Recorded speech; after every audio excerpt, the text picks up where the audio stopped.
मुंबई गोवा महामार्ग क्रमांक 66 वरील कशेडी बोगदा ते चिपळूणपर्यंत अवजड वाहने उभी असतात। त्यामुळे सध्या या महामार्गावर वाहनांच्या अपघाताचे प्रमाण वाढले आहे। भरणे नाका येथे पुलाखाली अवैध पार्किंग आहे, त्यामुळे वाहतुकीसाठी अडचण निर्माण होत आहे।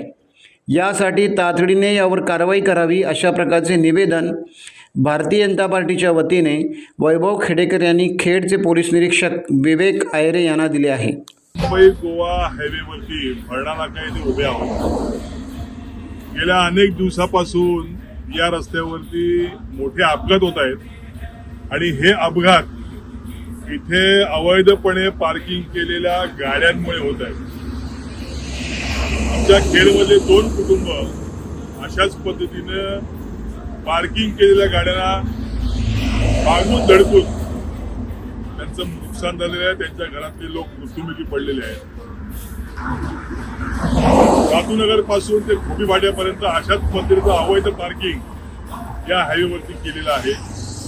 माझी पोलिसांना विनंती आहे की अशा वाहनांवरती सक्त कारवाई व्हावी आणि या अशा पद्धतीचं अवैध जे पार्किंग आहे हे हटवावं आणि या हायवेवरून येणारे जे गाड्या आहेत किंवा आमचे नागरिक आहेत त्यांचे प्राण त्यांनी वाचवावे ही एक या ठिकाणी विनंती आहे। अशा पद्धतीच्या आम्ही आता निवेदन पोलीस स्टेशनला दिलेलं आहे।